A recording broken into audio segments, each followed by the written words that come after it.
Guys 1 अप्रैल 2026 से income tax के सारे फॉर्म्स चेंज हो चुके हैं। तो पहले जो फॉर्म यूज होते the form 15G, form 15H, अब उनको चेंज कर दिया गया है। अब उनकी जगह एक नया फॉर्म आ चुका है फॉर्म 121। लेकिन अभी भी काफी सारे लोगों को फॉर्म 121 को लेकर कंफ्यूजन है कि इस फॉर्म को कैसे फाइल किया जाएगा, कौन इस फॉर्म को फाइल कर सकता है, कौन फाइल नहीं कर सकता। अगर हम एक बैंक में एक से ज्यादा एफडी कराते हैं तो इस फॉर्म को कैसे फाइल करना है, अगर हम अलग अलग बैंक में एफडी कराते हैं तो इस फॉर्म को कैसे फाइल करना है, सीनियर सिटीजन सेविंग स्कीम से अगर इंटरेस्ट रिसीव कर रहे हैं, रेकरिंग डिपॉजिट से अगर इंटरेस्ट को रिसीव कर रहे हैं तो इस फॉर्म को कैसे फाइल करना है। काफी सारे कंफ्यूजन, काफी सारे क्वेश्चंस लोगों के माइंड में अभी भी हैं। तो आज की इस वीडियो से हम इन सारे कंफ्यूजन्स को दूर करेंगे। सारे क्वेश्चन के आंसर आपको आज की इस वीडियो से मिलने वाले हैं। सो वीडियो को लास्ट तक जरूर देखिएगा और वीडियो आपको अच्छी लगे देन प्लीज वीडियो को लाइक जरूर कर दीजिएगा, शेयर कर दीजिएगा ज्यादा से ज्यादा। चैनल पर नए हैं, सब्सक्राइब नहीं किया है चैनल को तो प्लीज चैनल को सब्सक्राइब जरूर कर दीजिएगा। तो स्टार्ट करते हैं वीडियो को। ये होता क्या है, हमारे इनकम टैक्स एक्ट में एक कॉन्सेप्ट होता है टीडीएस। टीडीएस का मतलब होता है टैक्स डिडक्टेड एट सोर्स। तो इस केस में होता क्या है कि कुछ इनकम ऐसी होती है कि उस पर हमारा पहले ही टैक्स कट जाता है और फिर जब हमको इनकम वो रिसीव होती है तो टैक्स कटने के बाद में नेट इनकम रिसीव होती है। इस टैक्स को बोला जाता है टीडीएस। इसका एक बहुत ही ब्यूटीफुल सा एग्जांपल है इंटरेस्ट ऑन एफडी। जब भी हम बैंक में फिक्स्ड डिपॉजिट कराते हैं तो बैंक हमको उस फिक्स्ड डिपॉजिट पर इंटरेस्ट को पे करती है। देखिए होता क्या है, जब भी हमारा कोई फाइनेंशियल ईयर स्टार्ट होता है, जैसे अभी हमारा फाइनेंशियल ईयर 26-27 से स्टार्ट हो चुका है, इनकम टैक्स एक्ट में 1 अप्रैल 2026 से इस फाइनेंशियल ईयर को बोला जाएगा टैक्स ईयर। तो पहले क्या होता था, इनकम टैक्स एक्ट में एक फाइनेंशियल ईयर को या तो प्रीवियस ईयर बोला जाता था या फिर असेसमेंट ईयर बोला जाता था। अब इन टर्म्स को रिमूव कर दिया गया है। अब केवल एक ही साल होगा टैक्स ईयर। किसी भी साल की बात करें, किसी भी फाइनेंशियल ईयर की बात करें, अब उस फाइनेंशियल ईयर को इनकम टैक्स एक्ट में टैक्स ईयर बोला जाएगा। तो होता क्या है, जब भी हम एक फाइनेंशियल ईयर में या एक टैक्स ईयर में बैंक से इंटरेस्ट रिसीव करते हैं, फिक्स्ड डिपॉजिट पर इंटरेस्ट रिसीव करते हैं एक बैंक से एक साल में, और वो जो इंटरेस्ट होती है 50,000 रुपए से ज्यादा की हमको मिलती है, तो बैंक पहले क्या करती है, उस पर 10% की रेट से टीडीएस डिडक्ट कर लेती है और फिर नेट इंटरेस्ट हमको पे करती है। अगर किसी पर्सन की एज 60 साल या उससे ज्यादा होती है, मतलब वो सीनियर सिटीजन होते हैं, इस केस में अगर वो फिक्स्ड डिपॉजिट की इंटरेस्ट रिसीव करती हैं एक फाइनेंशियल ईयर में एक बैंक से और वो इंटरेस्ट 1 लाख से ज्यादा की होती है, तब बैंक 10% की रेट से टीडीएस डिडक्ट कर लेती है और फिर नेट इंटरेस्ट उनको पे करती है। लेट्स सपोज किसी पर्सन ने बैंक में एफडी कराई और उनको फाइनेंशियल ईयर 26-27 में 60,000 रुपए की इंटरेस्ट मिल रही है उस एफडी पर, तो बैंक पूरे 60,000 पे नहीं करेगी बल्कि उसमें से 10% की रेट से मतलब 6,000 रुपए काट लेगी एज टैक्स और उसके बाद में 54,000 रुपीज नेट उस पर्सन को पे करेगी। और वो पर्सन अगर सीनियर सिटीजन है, 60 साल या उससे ज्यादा की एज है उनकी, और उनको अगर 1,20,000 रुपए इंटरेस्ट के मिल रहे हैं तो पहले 12,000 रुपए 10% की रेट से टीडीएस डिडक्ट होगा और नेट 1,08,000 रुपए ही बैंक सीनियर सिटीजन को पे करेगी। तो होता क्या है कि काफी सारे लोगों को तो ये पता ही नहीं चलता कि उनकी इंटरेस्ट इनकम पर टीडीएस डिडक्ट हो रहा है। वो क्या करते हैं, वो सोचते हैं कि हमने बैंक में एफडी करा रखी है और हमको उस पर इंटरेस्ट मिल रही है, बट ये नहीं पता होता कि उनका टीडीएस भी उसमें से डिडक्ट हो चुका है। हर साल उनका टैक्स भी डिडक्ट हो रहा है और टैक्स डिडक्ट होने के बाद में उनको इंटरेस्ट रिसीव हो रही है। पता नहीं चलता है तो क्या होता है, टैक्स कट जाता है, गवर्नमेंट को चला जाता है और हमारा हजारों का यहाँ पर नुकसान हो जाता है। अब इस टैक्स को सेव करने के लिए हमारे पास 2 रास्ते होते हैं। हम क्या कर सकते हैं, या तो हम बैंक के पास जाकर फॉर्म 121 फाइल कर सकते हैं। अगर हम फॉर्म 121 फाइल कर देंगे तो बैंक हमारा कोई टीडीएस डिडक्ट नहीं करेगी। ये जो फॉर्म है वो 1 अप्रैल 2026 से आया है, ठीक है, नया फॉर्म है। इससे पहले जो है ये फॉर्म 15G और 15H के नाम से जाना जाता था, ठीक है। नॉन सीनियर सिटीजन होते थे 15G फाइल करते थे, सीनियर सिटीजन होते थे 60 साल या उससे ज्यादा की एज के तो फॉर्म 15H फाइल करते थे। फॉर्म रिमूव हो चुके हैं। अब इन दोनों ही पर्सन के लिए, आपकी एज चाहे कुछ भी हो, अब एक ही फॉर्म आ गया है फॉर्म 121। तो ये फाइल कर देंगे अगर आप, तो बैंक आपका कोई भी टीडीएस डिडक्ट नहीं करेगी। दूसरा ऑप्शन क्या होता है कि साल खत्म हो जाए, साल खत्म होने के बाद आप अपना ITR ITR फाइल करो और ITR फाइल करके आप अपने TDS के अमाउंट को क्या करो, क्लेम करो, ठीक है। तो इस केस में आपको TDS का रिफंड मिल जाएगा। बट इस केस में होता क्या है कि पूरा साल एंड हो जाएगा, साल एंड होने के 2-3 महीने बाद आप अपनी ITR फाइल करोगे, उसके 2-3 महीने के बाद जाकर आपको रिफंड मिलेगा। तो इस केस में 1 से 1.5 साल लग जाता है आपके टैक्स के अमाउंट को वापस आने में। और नुकसान भी होता है, वो जो अमाउंट है अगर आपका फिक्स डिपॉजिट में लगा होता तो उस पर आपको इंटरेस्ट रिसीव हो रही होती, तो इस केस में थोड़ा नुकसान होता है। यहाँ पर क्या है, ये बेस्ट है अगर आप इसके लिए एलिजिबल हो, अगर आप ये फॉर्म फाइल कर सकते हो तो ये बेस्ट ऑप्शन होता है। बट ये फॉर्म हर कोई फाइल नहीं कर सकता। ये फॉर्म कौन फाइल कर सकता है, अगर आप इंडिया के रेसिडेंट हैं। तो अगर आप नॉन रेसिडेंट हैं तो आप ये फॉर्म फाइल नहीं कर सकते, अगर आप रेसिडेंट हैं तो ही आप इस फॉर्म को फाइल कर सकते हो। रेसिडेंट होने के साथ आपकी टोटल इनकम कितनी होनी चाहिए, अप टू ₹4 लाख। अगर 4 लाख रुपए तक की आपकी टोटल इनकम है तभी आप इस फॉर्म को फाइल कर सकते हो। तो टोटल इनकम मतलब सारी इनकम जो आप पूरे साल अर्न कर रहे हैं, सैलरी से अर्न कर रहे हैं, कोई रेंट रिसीव कर रहे हैं घर का या दुकान का, बिजनेस की इनकम है आपकी, फिक्स डिपॉजिट की इंटरेस्ट इनकम है, उसको मिलाकर सेविंग बैंक की इंटरेस्ट इनकम होती है, जितनी भी तरह की आप इनकम को रिसीव करती हैं सारी इनकम मिलाकर आपकी जो है वो एक फाइनेंशियल ईयर में, एक टैक्स ईयर में 4 लाख रुपए तक होनी चाहिए, तभी आप ये फॉर्म फाइल कर सकते हो। बट अगर आपकी एज 60 साल या उससे ज्यादा है, आप सीनियर सिटीजन हैं, तो इस केस में आप 12 लाख रुपए तक की इनकम पर भी ये फॉर्म फाइल कर सकते हो। ओके, अप टू ₹12 लाख अगर आपकी इनकम है तो आप ये फॉर्म फाइल कर सकते हो अगर आप सीनियर सिटीजन हो।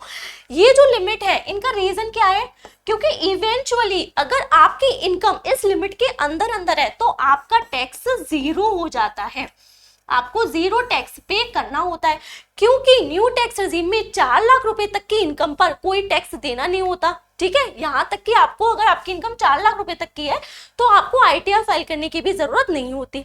अगर आपकी इनकम 4 लाख से ज्यादा है लेकिन 12 लाख रुपए तक की है तो भी आपको सेक्शन 87A की रिबेट का बेनिफिट मिल जाता है और आपका टैक्स 0 हो जाता है।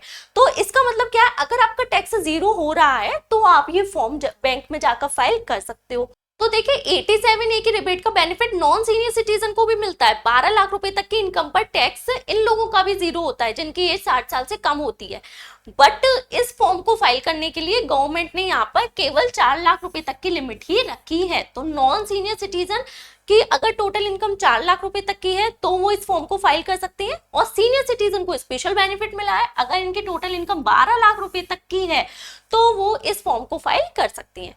तो सीनियर सिटीजन को 2 बेनिफिट यहाँ पर दिए गए हैं। पहला बेनिफिट है इनकी इंटरेस्ट का, जो नॉर्मल पर्सन है 60 साल से कम की एज के जो लोग हैं उनको 50,000 रुपए से ज्यादा की इंटरेस्ट मिलती है तभी उनका TDS डिडक्ट होना स्टार्ट हो जाता है। बट सीनियर सिटीजन को अगर 1 लाख रुपए से ज्यादा की इंटरेस्ट मिलती है तभी इनका TDS डिडक्ट किया जाता है। और दूसरा बेनिफिट, जो 60 साल से कम की एज वाले लोग होते हैं उनको 4 लाख तक ये फॉर्म फाइल करने का बेनिफिट मिलता है। 4 लाख से ज्यादा इनकम हुई इस फॉर्म का बेनिफिट उनके पास से चला जाता है, और नॉन सीनियर सिटीजन को 12 लाख रुपए तक की इनकम पर इस फॉर्म को फाइल करने का बेनिफिट मिल जाता है। तो देखिए अगर आप इस फॉर्म को फाइल नहीं कर सकते, क्यों, क्योंकि या तो आप नॉन रेसिडेंट है तो आप इस फॉर्म को फाइल नहीं कर पाओगे, या फिर आपकी टोटल इनकम 4 लाख रुपए से ज्यादा है और सीनियर सिटीजन के केस में 12 लाख रुपए से ज्यादा है तो आप इस फॉर्म को फाइल नहीं कर पाओगे, या फिर आप एलिजिबल तो थे बट आप इस फॉर्म को फाइल करना भूल गए और आपका TDS डिडक्ट हो गया। तो इस केस में ये जो सेकंड ऑप्शन है ये सबके लिए अवेलेबल है। क्या करो, ईयर एंड होने के बाद में आप अपना ITR फाइल करो, ITR फाइल करते टाइम अपने TDS के अमाउंट को क्लेम कर लो और आपको रिफंड मिल जाएगा। क्लियर। अब एक बात और, किसी पर्सन को सीनियर सिटीजन कब माना जाएगा, तो देखिए जैसे ही हमारा कोई फाइनेंशियल ईयर स्टार्ट होता है, जैसे अभी हमारा फाइनेंशियल ईयर 26-27 से स्टार्ट हुआ, तो इस साल में किसी भी टाइम जब आप 60 साल के हो जाओगे तो इस पूरे साल के लिए आपको सीनियर सिटीजन माना जाएगा। तो ऐसा नहीं है कि साल स्टार्ट हुआ, साल स्टार्ट होने के अप्रैल मंथ में आपकी एज 60 साल की होनी जरूरी है सीनियर सिटीजन होने के लिए, ऐसा नहीं है। ये जो फाइनेंशियल ईयर है वो 1 अप्रैल से लेके 31 मार्च तक चलता चलता है। ओके, तो अगर आप 1 अप्रैल को 60 साल के नहीं थे, अगर आपकी बर्थडे 31 मार्च को आती है, आप इस दिन 60 साल के हो जाते हो, तो आपको 1 अप्रैल से ही सीनियर सिटीजन मान लिया जाएगा। पूरे साल के लिए आपको सीनियर सिटीजन वाले बेनिफिट मिलेंगे, मतलब 1 लाख से ज्यादा की इंटरेस्ट पर टीडीएस का डिडक्ट होना और 12 लाख रुपए तक की इनकम पर इस फॉर्म का अवेलेबल होना। क्लियर? ये हमने बेसिक समझ लिया कि फॉर्म 121 कौन पर्सन फाइल कर सकता है, कितनी इनकम तक फाइल कर सकता है और कौन पर्सन फाइल नहीं कर सकता। तो समझेंगे फॉर्म 121 को फाइल कैसे करना है, step by step complete process समझेंगे। इसके साथ ही अगर आपकी मल्टीपल एफडी है, अलग अलग बैंक में एफडी है, तो आप इस फॉर्म को फाइल कैसे करेंगे वो समझते हैं। देखिए स्क्रीन पर आपको फॉर्म 121 दिख रहा है। ये फॉर्म आपको कहाँ से मिलेगा? तो ये फॉर्म आपको बैंक के पास जाकर मिल जाएगा। आप बैंक के पास जाकर 2 कॉपी इसकी फाइल करेंगे। एक कॉपी तो बैंक अपने पास रख लेगी और दूसरी कॉपी आपको एक्नॉलेज करके दे देगी। जो कॉपी वो आपको एक्नॉलेज करके देगी उसमें एक यूआईएन नंबर होगा, यूनिक आइडेंटिफिकेशन नंबर। तो जो कॉपी आपको मिलेगी बैंक से, तो आप उसमें चेक कर लें कि उसमें यूनिक आइडेंटिफिकेशन नंबर लिखा होना चाहिए। ओके, इसके बाद में आपको अगर बैंक जाकर फाइल नहीं करना, तो आप इंटरनेट बैंकिंग और मोबाइल बैंकिंग के थ्रू भी घर बैठकर इसको फाइल कर सकते हैं। डाउनलोड करने की बात करें तो ये आपको बैंक की वेबसाइट पर भी मिल जाएगा, वहां से भी डाउनलोड कर सकते हैं। इनकम टैक्स डिपार्टमेंट की वेबसाइट पर भी डाउनलोड कर सकते हैं। कहीं से ना मिले तो मेरे टेलीग्राम चैनल पर इसका लिंक दे रखा है मैंने, आप वहां से जाकर भी इसको डाउनलोड कर सकते हैं। भी कुछ बैंक्स ने फॉर्म 121 को ऑनलाइन फाइल करने की फैसिलिटी प्रोवाइड नहीं की है, तो अगर आपको ऑनलाइन शो ना हो नेट बैंकिंग और मोबाइल बैंकिंग में, तो आपको ऑफलाइन जाकर ही इसको सबमिट करना पड़ेगा। उसके बाद यहाँ पर जब आप इस फॉर्म को देखेंगे तो यहाँ पर आपको 2 पार्ट मिलेंगे, part A and part B. आपका जो रेलिवेंट पार्ट है आपको फिल करना है, पार्ट ए ही फिल करना है। पार्ट बी जो है वो बैंक के लिए है, बैंक उसको फिल करेगा। पार्ट ए में जब हम देखेंगे तो सबसे पहले वो पूछेगा डिटेल्स ऑफ द डिक्लेरेंट। आपको अपनी डिटेल बतानी है। नंबर 1 पर आपको अपना नेम बताना है, तो आपके आधार में, आपके पैन में जो भी आपका फुल नेम है आप उसको लिख देंगे। उसके बाद आप अपना एड्रेस बता देंगे, फुल एड्रेस। उसके बाद आप अपना परमानेंट अकाउंट नंबर मतलब पैन नंबर बता देंगे। अपने पैन कार्ड में देख के आपका जो पैन नंबर है आप उसको लिख देंगे। उसके बाद आपको अपना स्टेटस बताना है, तो आपको यहाँ पर लिख देना है इंडिविजुअल, क्योंकि आप कौन है? इंडिविजुअल आप लिख देंगे। उसके बाद में 5th नंबर पे आपसे पूछेगा आपका रेसिडेंशियल स्टेटस, तो यहाँ पर आपको रेसिडेंट लिखना है, क्योंकि अगर आप नॉन रेसिडेंट हैं तो फिर आप इस फॉर्म को फाइल ही नहीं कर सकते। नॉन रेसिडेंट लिख देंगे तो ये फॉर्म रिजेक्ट हो जाएगा, तो आपका रेसिडेंशियल स्टेटस आएगा रेसिडेंट। उसके बाद में अगर आप रेसिडेंट है, 5th का ही ए नंबर है, ए पॉइंट है, वो पूछेगा अगर आप रेसिडेंट इंडिविजुअल है whether age is 60 year or more at any time during the tax year, तो वो कह रहा है क्या आप 60 साल या उससे ज्यादा की हैं। और मैंने आपको भी बताया था कि सीनियर सिटीजन होने के लिए ऐसा नहीं है कि अप्रैल मंथ में ही आपको 60 साल का होना जरूरी है। ड्यूरिंग द टैक्स ईयर, पूरे फाइनेंशियल ईयर में, पूरे टैक्स ईयर में आप किसी भी पॉइंट पे 60 साल के हो जाते हैं, आपको पूरे साल के लिए सीनियर सिटीजन कंसीडर किया जाएगा। तो ये पूछा है कि आपकी एज 60 साल या उससे ज्यादा है, अगर है तो आप येस पर टिक लगा देंगे। अगर 60 साल से कम की एज है आपकी, उस साल आपकी 60 साल की एज नहीं है, तो आप नो पर टिक लगा देंगे। उससे बैंक को पता चल जाएगा कि क्या आप सीनियर सिटीजन है या फिर आप नॉन सीनियर सिटीजन है। इसके बाद में ये आपसे 6 नंबर पर ईमेल आईडी मांगेंगे, आपको आपकी ईमेल आईडी देनी है। इसके बाद आपको अपना कॉन्टेक्ट नंबर देना है, फोन नंबर। कंट्री कोड यहाँ पर आपको 91 लिखना है और उसके बाद में आपको अपना फोन नंबर देना है। इसके बाद आपसे पूछा जाएगा कि आपका tax year for which declaration is made, तो यहाँ पर आएगा 26-27, क्योंकि हम फाइनेंशियल ईयर 26-27 के लिए ये फॉर्म फाइल कर रहे हैं और फाइनेंशियल ईयर को क्या बोला जाएगा? Tax year. इसके बाद आपसे मांगी जाएगी डिटेल्स ऑफ इनकम, तो यहाँ पर आपको ध्यान से इस फॉर्म को देखना है। अभी तक तो बहुत सिंपल सी इंफॉर्मेशन थी जो कि इस फॉर्म में मांगी गई थी। अब यहाँ पर 9 नंबर पर आपको लिखना है नेचर ऑफ इनकम, किस इनकम के लिए आप ये फॉर्म फाइल कर रहे हैं। तो यहाँ पर आप फिक्स डिपॉजिट की इंटरेस्ट इनकम के लिए फॉर्म फाइल कर रहे हैं, तो यहाँ पर आप लिख देंगे एफडी इंटरेस्ट, क्योंकि हम क्या चाहते हैं कि हमें जो एफडी पर इंटरेस्ट मिल रही है उस पर टीडीएस डिडक्ट ना हो। ओके, 10 नंबर पे पूछा है estimated income for which declaration is made, किस इनकम के लिए आप डिक्लेरेशन दे रहे हैं। अब लेट्स सपोज पर्सन है मिस्टर एक्स, ठीक है, इनकी एज जो है वो है 40 इयर्स, मतलब वो कौन है? नॉन सीनियर सिटीजन है। इनकी एक पुरानी एफडी चली आ रही है बैंक में, इसमें इनको ड्यूरिंग द टैक्स ईयर 26-27 इनकी एस्टिमेटेड, इनका एक एस्टिमेट है कि उस एफडी पर इनको 60,000 रुपए की इंटरेस्ट इस साल मिलेगी। ओके, क्या ये एग्जैक्ट अमाउंट पता होना चाहिए? नहीं, एग्जैक्ट नहीं, इसमें खुद ही लिखा हुआ है एस्टिमेटेड इनकम। एग्जैक्ट आप पता भी नहीं लगा सकते, पूरे साल का एक एस्टिमेट लगाना है कि आपको कितनी इंटरेस्ट इनकम मिलेगी। अब लेट सपोज मिस्टर एक्स ने एस्टिमेट लगाया कि इनको इस साल 60,000 रुपए की इंटरेस्ट इनकम रिसीव होगी। अब क्योंकि 50,000 से ज्यादा है तो बैंक इस पर टीडीएस डिडक्ट करेगी, ठीक है, और वो यही चाहते हैं कि इनको पूरी की पूरी इंटरेस्ट मिले, इनका टीडीएस डिडक्ट ना हो। तो यहाँ पर ये 10 नंबर पर लिख देंगे एफडी से जो इंटरेस्ट इनको रिसीव होने जा रही है 60,000 रुपए के लिए ये फॉर्म फाइल कर रहे हैं। इसके बाद में 11 नंबर देखिए, details of form number 121 other than this form file during the tax year if any. तो 26-27 ये जो साल है, इस साल में आपने इस फॉर्म के अलावा कोई और फॉर्म भी क्या आप पहले फाइल कर चुके हो? फॉर्म नंबर 121 और फाइल कर चुके हो? तो नहीं, मिस्टर एक्स की तो एक यही एफडी थी, यही फॉर्म उन्होंने फर्स्ट फाइल किया है, और कोई फाइल नहीं किया, तो आपको यहाँ लिख देना है नो, ठीक है। इसके बाद में अब ये जो दो पॉइंट है 11A और 11B ये इसी से रिलेटेड है। अगर आप यहाँ पर यस लिखते तो ये पॉइंट जो होते वो काम के होते। यहाँ पर ये पूछा है total number of form 121 file earlier, और कितने फॉर्म फाइल किए थे, कितनी इनकम के लिए फाइल किए थे, तो हमने तो कोई फॉर्म फाइल ही नहीं किया था, तो हमारे लिए रेलेवेंट है, हम डैश खाली छोड़ देंगे इसको या फिर नॉट एप्लीकेबल लिख देंगे। इसके बाद में 12 नंबर देखेंगे, aggregate amount of income for which declaration is made during the tax year. Tax year, इस साल आपने कितनी अमाउंट की डिक्लेरेशन दी थी? तो इस साल हमने 60,000 रुपए की डिक्लेरेशन दी है, तो हम यहाँ पर 60,000 रुपए लिख देंगे, ठीक है। और इसमें इन्होंने आपको बताया भी है कि कॉलम नंबर 10 और 11B का टोटल करके यहाँ पर अमाउंट लिख दो। तो कॉलम नंबर 10 ये रहा, और 11B में तो कुछ है ही नहीं, तो 60,000 रुपए आ जाएगा। Okay, 13 number, estimated total income of the tax year including the income mentioned in column 12। अब ये पूछा है कि आपकी एस्टिमेटेड टोटल इनकम क्या है, ठीक है, ड्यूरिंग द ईयर। अब लेट सपोज मिस्टर एक्स एक सैलरीड पर्सन है जहां से इनको 2 लाख रुपए की सैलरी की इनकम रिसीव होती है। ओके, इसके अलावा इनको फिक्स डिपॉजिट की इंटरेस्ट इनकम इस साल रिसीव होगी 60,000 रुपए की, और इनको 5,000 रुपए की सेविंग बैंक से इंटरेस्ट इनकम रिसीव होगी। टोटल इनका कितना हो गया? 2,65,000 रुपीज की इनकम है, ठीक है। ये टोटल इनकी एस्टिमेटेड इनकम है फाइनेंशियल ईयर 26-27, मतलब टैक्स ईयर 26-27 के लिए, तो यहाँ पर लिख देंगे 2,65,000। ओके, ये जो इनकम है ये आपकी अप टू ₹4 लाख होनी चाहिए।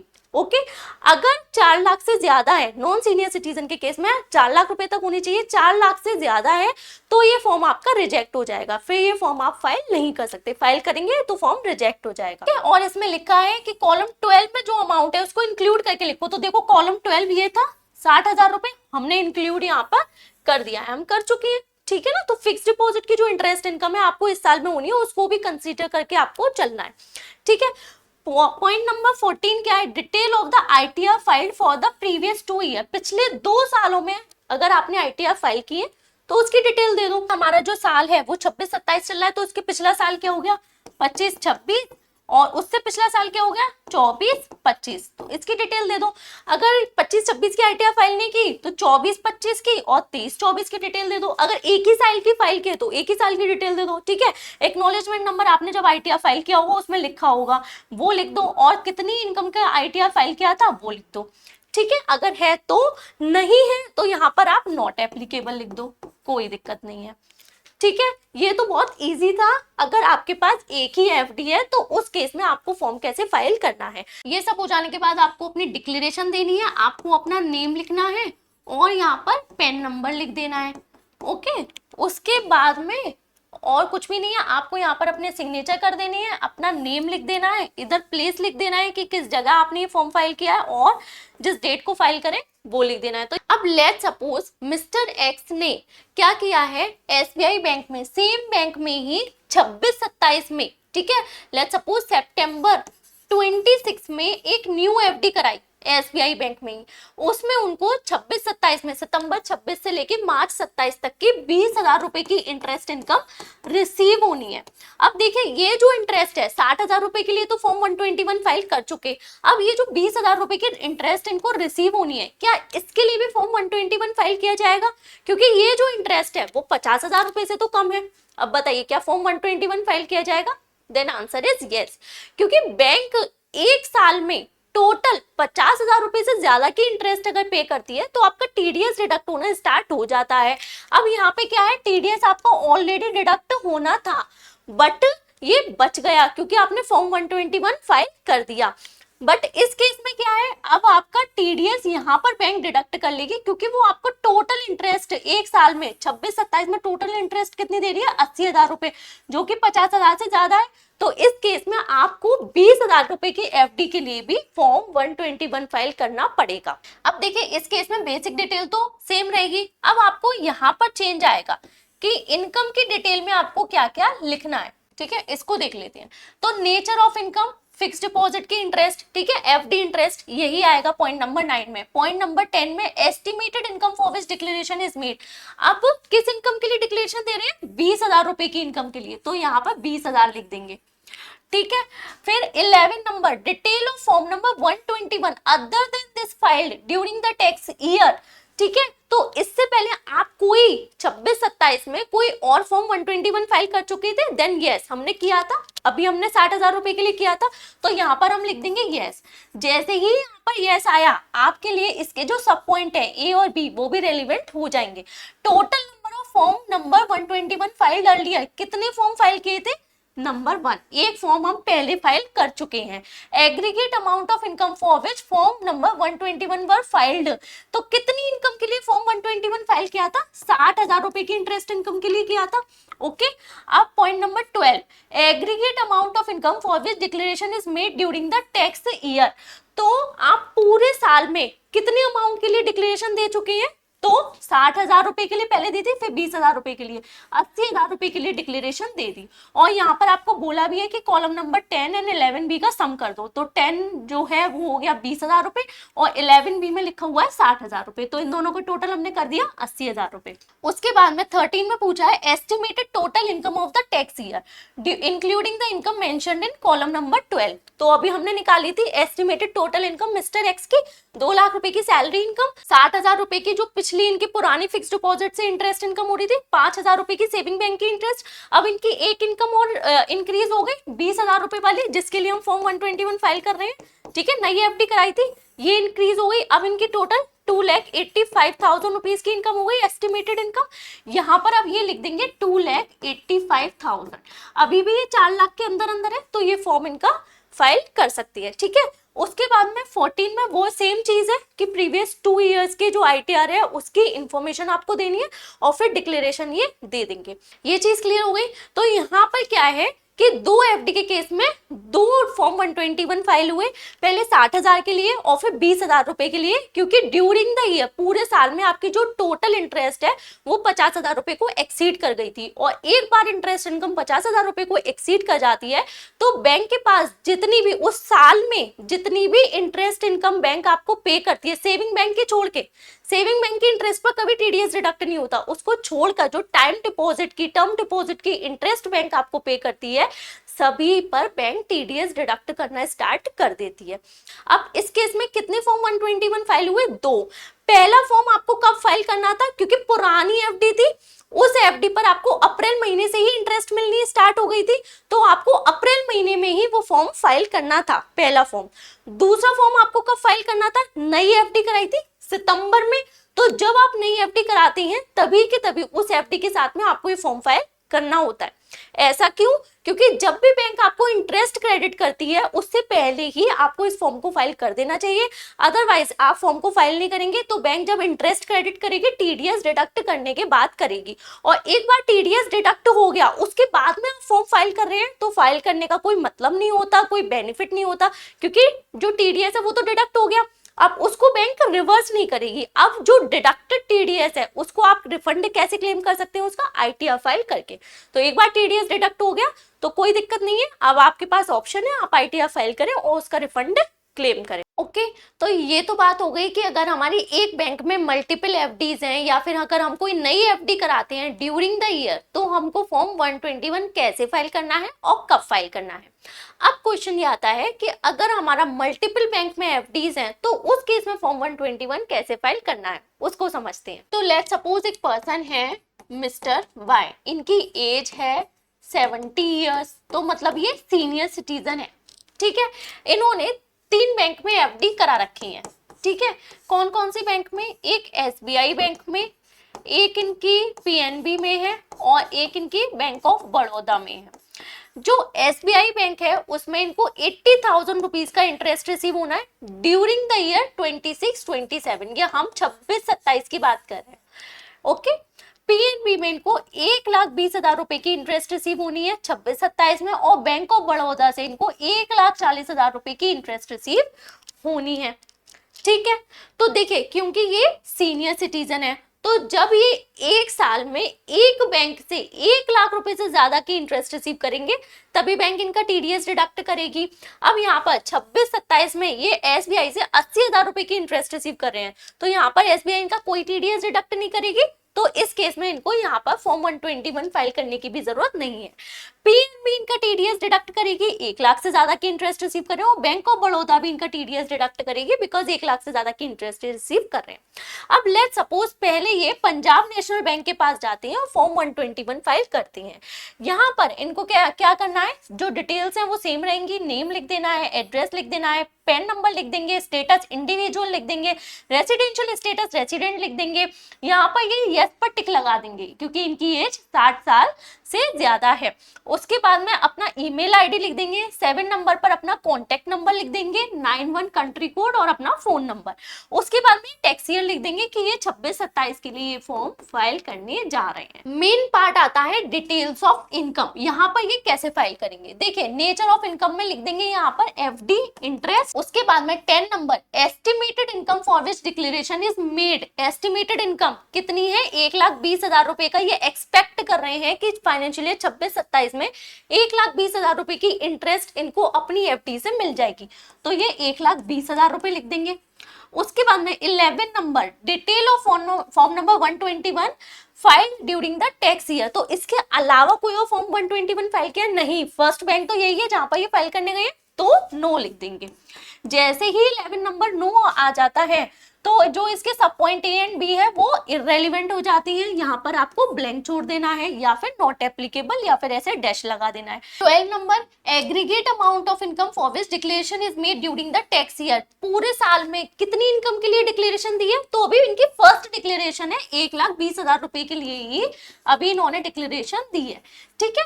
और पॉइंट नंबर इसमें लिखा हुआ है कि कॉलम नंबर 10 एंड 11 का सम लिखना है, तो 10 में 1,20,000 रुपए, 11 बी में 0 है, तो यहाँ पर कितना हो गया 1,20,000 रुपए। Point number 13 estimated total income. Estimated total income क्या है, टैक्स ईयर 26-27 की एस्टिमेटेड टोटल इनकम क्या है, including the income mentioned in column number 12।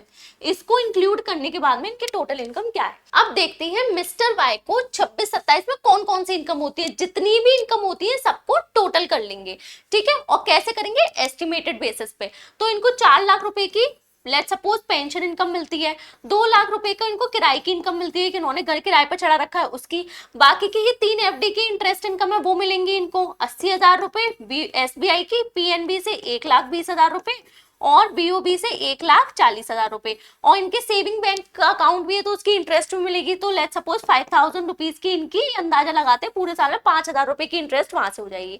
Add करेंगे तो ये टोटल आ जाएगा 9,45,000। तो एस्टिमेटेड टोटल इनकम कितनी आ रही है ड्यूरिंग द टैक्स ईयर 26-27, 9,45,000, और ये 12,00,000 रुपए तक है, 12,00,000 रुपए के अंदर अंदर है, तो ये फॉर्म ये फाइल कर सकते हैं। बस ये देखना है सीनियर सिटीजन की यहाँ पर 12,00,000 रुपए तक की इनकम होनी चाहिए।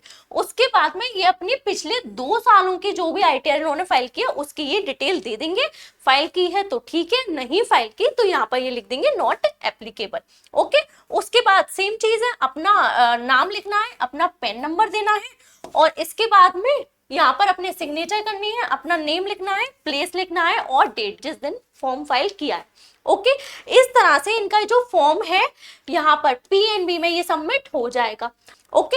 अब बात आती है बैंक ऑफ बड़ौदा में फॉर्म जाके सबमिट करने की, क्योंकि यहाँ पर भी इनका टीडीएस डिडक्ट होगा। तो जब बैंक ऑफ बड़ौदा में फॉर्म सबमिट करेंगे बेसिक डिटेल्स बिल्कुल सेम रहेंगी, ठीक है। Name, address, permanent account number, अपनी बेसिक डिटेल्स देनी है, वो तो ना चेंज होंगी, वो तो सेम रहेंगी। चेंज कहाँ पे आएगा, डिटेल ऑफ इनकम को लेकर यहाँ पर। अब बैंक ऑफ बड़ौदा के लिए सबमिट करेंगे, कैसे करेंगे, nature of income FD interest है सेम रहेगी, 10 नंबर पे estimated income for which declaration is made, किसके लिए दे रहे हैं, अब 1,40,000 रुपए के लिए दे रहे हैं, तो यहाँ पर 1,40,000 लिख देंगे, ठीक है। 11 number, detail of form number 121 other than this form file during the tax year if any, तो इससे पहले क्या कोई फॉर्म फाइल किया था, यस, हम पीएनबी के लिए फाइल कर चुके हैं, तो यहाँ पर लिख देंगे यस। जब यहाँ पर यस आएगा तो ये जो पॉइंट्स हैं वो भी रेलिवेंट हो जाएंगे। Total number of form 121 filed earlier, इससे पहले पीएनबी में फाइल किया था, नंबर 1। उसके बाद में aggregate amount of income for which form number 121 were filed, किसके लिए फाइल किया था, 1,20,000 रुपए की इंटरेस्ट इनकम के लिए, ओके। उसके बाद में 12 number, aggregate amount of income for which declaration is made during the tax year, tax year में आप टोटल कितने अमाउंट की डिक्लेरेशन दे चुके हैं, तो इसका और इसका सम कर देंगे 2,60,000 रुपीज का, ओके। उसके बाद में 13, estimated total income of the tax year including the income mentioned in column 12, तो जो एस्टिमेटेड इनकम है वो 9,45,000 रुपीज की है, वो लिख देंगे। और इसमें जो कॉलम 12 में जो इनकम दे रखी है 2,60,000 रुपए, ये हम इंक्लूड करके ही बता रहे हैं, ठीक है ना, ये इंक्लूड करके बता रहे हैं। उसके बाद में आपको पिछले 2 सालों की अपनी आईटीआई की डिटेल देनी है, बाकी की अपना जो डिक्लेरेशन है, अपना नाम, अपना पेन नंबर, अपने सिग्नेचर, डेट, प्लेस, वो सारी देनी है। आई होप इतनी चीज क्लियर होगी। अब let's suppose Mister Y during the year एक नई एफडी कराते हैं बैंक ऑफ बड़ौदा में, ठीक है, इस साल में 26-27 में नई एफडी कराते हैं, जिसकी इंटरेस्ट इनकम एक्सपेक्टेड है कि वो 26-27 में 1,00,000 रुपए की इंटरेस्ट जो है वो उससे रिसीव कर लेंगे उस एफडी से। अब देखिए बैंक आपको पहले से ही 1,00,000 से ज्यादा की इंटरेस्ट इनकम दे रही है, ठीक है ना, तो अब जितनी भी नई एफडी कराएंगे, जितनी भी इंटरेस्ट इनकम आप रिसीव करेंगे, उस पर बैंक आपका टीडीएस डिडक्ट करेगी ही करेगी। तो इस इंटरेस्ट इनकम को प्रोटेक्ट करने के लिए आपको इसके लिए भी एक अलग से फॉर्म 121 फाइल करना होगा। अब क्योंकि नई एफडी है तो जब आप एफडी कराएंगे उसके साथ ही आपको ये फॉर्म फाइल करना होगा। तो इसको एक बार देख लेते हैं कि ये नई एफडी के लिए आप फॉर्म को कैसे फाइल करेंगे। तो देखिए वो ये बेसिक जो डिटेल्स हैं वो तो सारी सेम रहेंगी मिस्टर वाई की। उसके बाद में इनको यहाँ पर चेंज आएगा डिटेल्स ऑफ इनकम को लेकर, ठीक है, डिटेल्स ऑफ इनकम को लेकर। अब यहाँ पर नेचर ऑफ इनकम क्या डालेंगे, एफडी इंटरेस्ट। 10 नंबर पर estimated income for which declaration is made, अब ये इस नई एफडी के लिए दे रहे हैं तो 1,00,000 रुपए लिख देंगे। उसके बाद में detail of form number 121 other than this file during the tax year, yes वो 2 फॉर्म फाइल कर चुके हैं, एक पीएनबी में और एक बैंक ऑफ बड़ौदा में, तो यहाँ पर आ जाएगा यस। उसके बाद में 11A में आएगा total number of form file earlier, तो 2 फॉर्म फाइल कर चुके हैं, अभी मैंने आपको बताया था पीएनबी और बैंक ऑफ बड़ौदा में, तो 2 लिख देंगे। ये आपका थर्ड फॉर्म है, मिस्टर वाई का ये थर्ड फॉर्म है। 11B में आ जाएगा aggregate amount of income for which form number 121 were filed, तो टोटल कितनी इनकम के लिए फॉर्म 121 फाइल हो चुका था, तो 1,20,000 और 1,40,000 रुपए, मतलब 2,60,000 रुपए के लिए फॉर्म फाइल हो चुका था। उसके बाद में aggregate amount, total aggregate amount जिसके लिए फॉर्म फाइल हो चुके हैं, तो यहाँ पर इसका और इसका टोटल हो जाएगा 3,60,000, ओके। उसके बाद में estimated total income including the income mention in column number 12, तो यहाँ पर टोटल इनकम तो हम पहले ही लगा चुके थे, लेकिन अब यहाँ पर 1,00,000 रुपए की इनकम और ऐड हो गई, इस एफडी की इंटरेस्ट की इनकम ऐड हो गई ना, तो यहाँ पर टोटल आ गया 10,45,000, ओके, 10,45,000, तो 12,00,000 के अंदर अंदर ही है, तो ये फॉर्म फाइल कर सकते हैं, इनका फॉर्म रिजेक्ट नहीं होगा, ठीक है, 12,00,000 से ऊपर नहीं होनी चाहिए बस ये इनकम, ओके, क्योंकि ये सीनियर सिटीजन। उसके बाद में आपको पिछले 2 सालों की आईटीआई की डिटेल्स देनी है, उसके बाद आपको अपनी डिक्लेरेशन दे देनी है। तो ये पूरा प्रोसीजर है फॉर्म नंबर 121 को फाइल करने। एक साल फाइनेंशियल ईयर 26-27 में आप जो भी डिक्लेरेशन दे रहे हैं, अब इसके बाद में जो नेक्स्ट ईयर आएगा 27-28, उसके लिए आपको अलग से डिक्लेरेशन देनी होती है, मतलब हर एक फाइनेंशियल ईयर के लिए आपको अलग डिक्लेरेशन देनी होती है, हर एक बैंक के लिए आपको अलग से डिक्लेरेशन देनी होती है। अब जैसे मिस्टर वाई हैं, सीनियर सिटीजन है, लेट्स सपोज 3 बैंक में एफडी कराते हैं, एक बैंक से इनको 80,000 का इंटरेस्ट रिसीव होना है, एक बैंक से 60,000 रुपए का और एक बैंक से 40,000 रुपए का। अब तीनों ही बैंक में 1,00,000 से कम का इनको इंटरेस्ट इनकम रिसीव हो रहा है, तो कोई भी बैंक इनका टीडीएस डिडक्ट नहीं करेगी। और यही एक टैक्स प्लानिंग होती है कि अगर आपको अपने टीडीएस से बचना है तो अपनी एफडी को अलग अलग बैंक में स्प्लिट कर दो, जिससे हर एक की जो इंटरेस्ट है वो लिमिट के अंदर रहे और कोई भी बैंक आपका टीडीएस डिडक्ट ना करे। एंड लेट सपोज अगर आपने एक बैंक की 3 ब्रांच में अकाउंट खुलवा रखा है, जैसे मिस्टर वाई हैं, इन्होंने क्या कर रखा है, एसबीआई बैंक की 3 ब्रांच में अपना अकाउंट ओपन करा रखा है, एक मथुरा ब्रांच, एक आगरा ब्रांच और एक कानपुर ब्रांच, तो इस वाले केस में अलग अलग ब्रांच की लिमिट नहीं देखी जाएगी, बैंक तो एक ही है ना, तो एक ही बैंक की लिमिट जो है वो काउंट होगी। तो यहाँ पर अगर 80,000 रुपए, यहाँ पर 50,000 और यहाँ पर 40,000 रुपए ऐसे इंटरेस्ट रिसीव कर रहे हैं ना, तो टोटल इंटरेस्ट इनकम 1 लाख को क्रॉस कर गई, तो यहाँ पर इनका आप टीडीएस डिडक्ट होगा हर ब्रांच में। इसके अलावा अगर आपको रेकरिंग डिपॉजिट से इंटरेस्ट इनकम रिसीव होती है, सीनियर सिटीजन सेविंग स्कीम से इंटरेस्ट इनकम रिसीव हो रही है, और इन इंटरेस्ट का एक बैंक में इंटरेस्ट इनकम रिसीव हो रही है और टोटल इंटरेस्ट इनकम 50,000 या 1 लाख को एक्सीड कर जाती है, तो यहाँ पर भी आपका टीडीएस डिडक्ट होता है। टीडीएस सेव करने के लिए आप ये फॉर्म फाइल कर सकते हैं। तो आई होप मैंने सारे क्वेश्चंस आज की इस वीडियो में कवर कर लिए हैं। फिर भी अगर आपके कोई डाउट है, कोई क्वेरी है, तो आप कमेंट बॉक्स में कमेंट करके पूछ सकते हैं। इस फॉर्म का लिंक मैं अपने टेलीग्राम चैनल पर दे दूंगी, आप चाहें तो वहां से जाकर इसको डाउनलोड कर सकते हैं। टेलीग्राम चैनल का लिंक डिस्क्रिप्शन बॉक्स में दे रखा है। तो कैसी लगी वीडियो कमेंट करके जरूर बताइएगा। वीडियो अच्छी लगी तो प्लीज वीडियो को लाइक जरूर कर दीजिएगा, शेयर कर दीजिएगा। ज्यादा से ज्यादा चैनल पर नए हैं, चैनल को सब्सक्राइब नहीं किया है तो प्लीज चैनल को सब्सक्राइब जरूर कर दीजिएगा। मिलते हैं नेक्स्ट वीडियो में। Thank you so much.